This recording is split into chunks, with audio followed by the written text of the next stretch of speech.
Friday বলে কথা, Friday আসলেই স্পেশাল কিছু খেতে মন চায় আমার। তাই আমার বাসায় হয়ে যায় ঝটপট স্পেশাল রান্না। এভরি ফ্রাইডে আমি বাচ্চারা সবাই বাহানা করে যে কিছু একটা ডিফারেন্ট খাবে, বিশেষ করে বাচ্চাদের বাহানা থাকে। ছোটো বাচ্চাটা তো আসলে ডিফারেন্ট না হলে তার মনই খারাপ হয়ে যায়।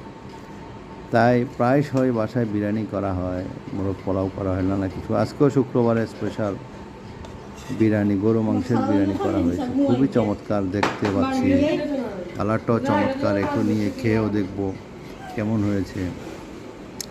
আসলে জিভে জল এসে গেছে, চমৎকার। মুখে দিলাম গলে গেল। ও, সারা সপ্তাহ না খেলেও ফ্রাইডেতে না খেয়ে থাকতে পারি না, চমৎকার লাগছে। গরু মাংসের বিরিয়ানি বলে কথা, অন্যরকম স্বাদ, অন্যরকম স্বাদ। সবাই ফ্রাইডেতে ফ্যামিলি সহ বাসায় বসে একটু ডিফারেন্ট খাওয়ার চেষ্টা করবেন, যার যতটুকু সামর্থ্য আছে ওই অনুযায়ী।